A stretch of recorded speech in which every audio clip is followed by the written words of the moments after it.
j'aurais tout simplement voulu savoir ce que vous reteniez finalement de la première journée, de la journée d'hier.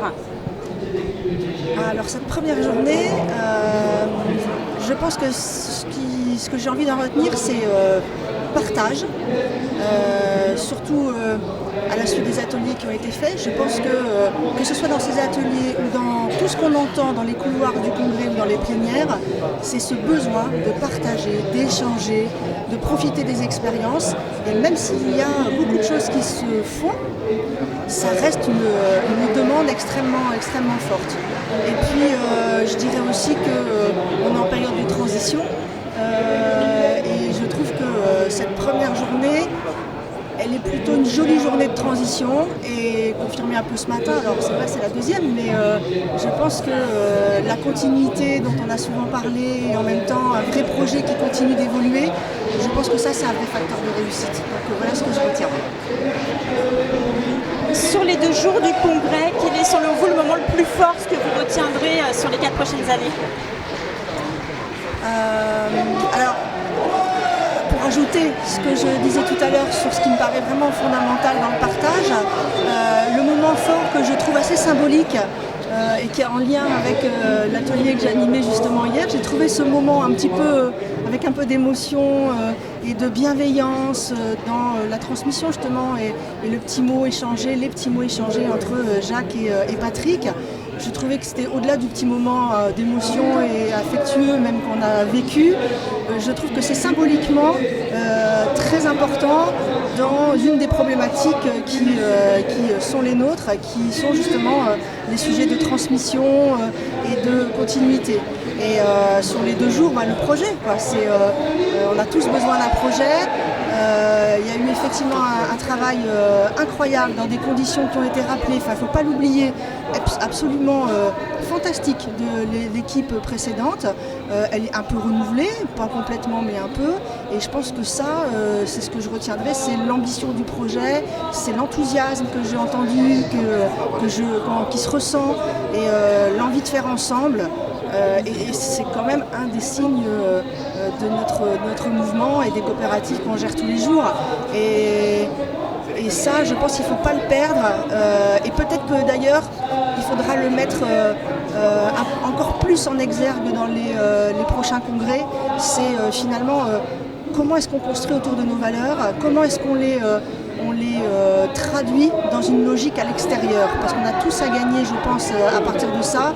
Et ne nous concentrons pas trop sur les questions internes, mais ouvrir à l'extérieur et traduire ça dans la logique de quelqu'un qui ne connaît pas les valeurs de la coopérative. Alors aujourd'hui, vous avez un stand, sur les 2 jours, vous avez eu un stand. Qu'est-ce que vous y avez fait? Comment ça s'est passé autour de ce stand? Est-ce que vous avez pu faire des échanges avec d'autres scopes? Est-ce que vous avez rencontré des gens? Est-ce qu'il y a des projets? Alors effectivement, pourquoi on est là? Parce que c'est là aussi, c'est une manière d'ouvrir un espace pour pouvoir échanger. Donc on y vient pour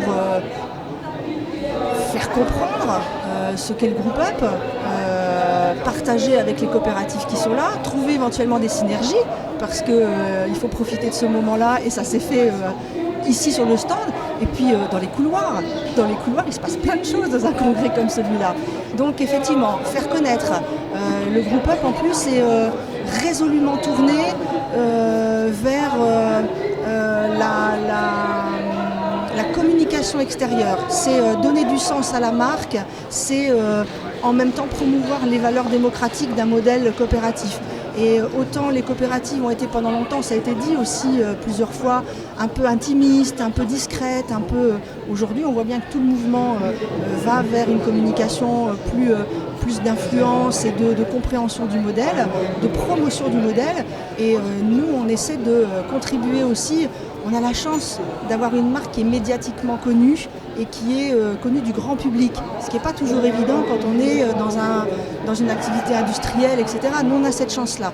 Et donc, dans le travail que l'on fait dans le groupe, on profite au maximum de notre haut-parleur pour de plus en plus mettre en valeur le modèle coopératif. Bon, donc la synergie, les échanges entre les coopératives et puis et puis on ne refuse, et au contraire, on privilégie les moments de convivialité. Donc chez certains, on va boire du café, chez d'autres, on boit du champagne, et ça, ça fait partie aussi de nos valeurs. Parce qu'on peut faire les choses de manière très conviviale et avec beaucoup de sérieux, mais c'est important. Dans le partage. Dans le partage, toujours dans le partage. On a tout à gagner dans cette fertilisation croisée. J'aime bien ce mot parce que on fertilise, c'est-à-dire qu'on sème des choses, on récolte des choses, et en ayant cette habitude systématique qu'on croise avec tout peut se croiser, eh bien on est tous grandis et on est tous gagnants. Donc il faut cultiver ça, pour reprendre le terme. Le prochain congrès est dans 4 ans. Alors déjà, est-ce que vous y serez? Et qu'est-ce que vous avez envie pour ces 4 prochaines années? Qu'est-ce que vous voyez pour l'avenir? Qu'est-ce que vous aimeriez? Alors j'y serai, ça c'est sûr. J'en ai bien l'intention en tout cas. De quoi j'ai envie? J'ai envie globalement, et que ce soit par des moyens de communication, des moyens financiers, des moyens d'organisation, parce qu'on voit bien que le mouvement a des choses à faire dans ces relais. C'est pas simple de mobiliser effectivement de manière coordonnée toutes ces dimensions-là, mais ce dont j'ai envie, c'est qu'effectivement on puisse faire le bilan dans 4 ans d'un mouvement qui a atteint ses objectifs de communication externe, de zone d'influence, d'écoute et d'exemple, sans être sans avoir la vérité. Personne n'a la vérité, ça n'existe pas, mais de contribuer à faire en sorte que d'autres alternatives économiques existent et qu'on puisse faire le bilan de on a donné envie, on a créé, enfin ça a généré des résultats. Non seulement on nous connaît, mais nous connaître c'est un premier pas, mais que ça donne du sens et qu'on donne envie à des jeunes ou moins jeunes de nous rejoindre, et qu'on donne un peu plus d'écoute à des gens comme nous. Je pense on a un trait commun, on est peut-être un peu moins conformiste que d'autres, on est un peu plus audacieux, on est un peu plus impertinent, et ben ça, si on arrive à avoir des matérialisations, des concrétisations très opérationnelles de ça, alors moi je trouve qu'on aura fait un très très beau parcours pendant 4 ans. C'est pas simple, mais je pense qu'on peut y arriver. Je vais vous poser une dernière question relative à l'atelier qu'on a eu hier, qui était très intéressant. Voilà, vous avez un parcours en interne d'évolution, vous êtes une femme. Finalement, quel conseil donneriez-vous aux femmes dans les scopes, si vous avez envie de donner un conseil, et d'un point de vue de la transmission, voilà, quel conseil aussi vous donneriez, comment ça s'est passé pour vous finalement, et qu'est-ce qui a marché et qu'est-ce qui peut peut-être moins bien marcher? Vous en avez des questions? Ah oui. Alors il y en a beaucoup. Alors, je pense que, qu'est-ce que je dirais aux femmes? Alors, déjà, je pense à un truc assez simple mais qui est essentiel, n'hésitez pas. Parce que je pense que bien souvent, les femmes ne s'autorisent pas les mêmes choses qu'un homme pourrait le faire. Parce qu'elle considère qu'elle a plus de contraintes, parce qu'elle considère qu'elle n'aura pas suffisamment de disponibilité pour s'engager au niveau de ce qu'on attend. Enfin, elle se pose plus de questions. Et je pense qu'il ne faut absolument pas s'en poser. Et il faut être persuadé que la diversité, ça fait grandir aussi. Et qu'une organisation mixte est bien plus performante qu'une organisation qui n'est composée que d'hommes. Ça serait la même chose avec une organisation que de femmes. Certes, ça se voit moins souvent, mais vraiment, ça serait la même chose. Donc ça, c'est ce que je leur dirais à elles. Après, ce que je pense encore plus important, c'est qu'il faut que nos organisations fassent ou se donnent les moyens aussi, si elle est convaincue que la performance vient de la diversité, de la mixité, etc., il faut que nos organisations mettent les moyens pour avoir finalement une composition mixte et variée et plurielle. Et ça, je pense que ce sont à nos coopératives aussi d'anticiper cette question-là et d'organiser les choses pour que le moment venu, eh bien, nos conseils d'administration soient plus mixtes, par exemple.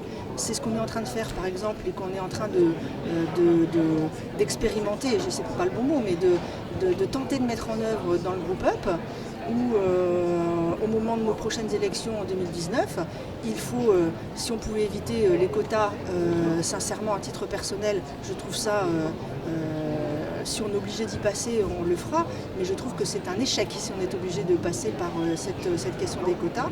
Donc il faut que nous nous organisions pour anticiper cela et faire la démonstration, sensibiliser tous les coopérateurs au fait qu'une organisation, une gouvernance mixte est beaucoup plus performante, plus variée et donc plus performante. Donc ça demande de préparer ça un petit peu en avance. Et vous parliez d'anticipation au niveau de la transmission aussi, selon vous? Alors c'est indispensable. Je pense qu'une transmission dans une coopérative, c'est capital. Il faut que ça réussisse. Parce qu'effectivement, il y a une mobilisation importante qui ne doit pas connaître de rupture. C'est ce qu'il faut éviter à tout prix. Donc, le temps passant vite, si le dirigeant qui est en situation à ce moment-là ne réfléchit pas assez tôt, et je pense que quand je dis assez tôt, c'est vraiment plusieurs années avant, très vite il faut qu'il ait à l'esprit la façon dont il va pouvoir conduire sa transmission, ça peut être très préjudiciable au fonctionnement de la coopérative. Et on a une responsabilité extrêmement forte dans cette question et il faut essayer effectivement de se donner les moyens qui vont bien. Donc, et puis les adapter. On l'a vu aussi hier, il y a les grandes coopératives et il y a les plus petites. Les mêmes recettes ne marchent pas de la même manière dans les deux cas, c'est normal. Mais peu importe la manière, ce qui est important, c'est d'avoir à l'esprit que ça s'anticipe. Et j'ai entendu, moi, hier, des témoignages qui ont éclairé ces questions-là sur des petites coopératives que je vis moi au quotidien parce que je suis moi dans une coopérative beaucoup plus grande, mais il y a des solutions. Il y a forcément des solutions, mais la condition essentielle, c'est l'anticipation. C'est vraiment primordial. Là, je vous promets, ce sera réellement la dernière question. Le facteur clé de la réussite de votre transmission à vous, le point vraiment qui a fait que pour vous c'était une transmission réussie, c'était lequel? S'il fallait retenir un élément.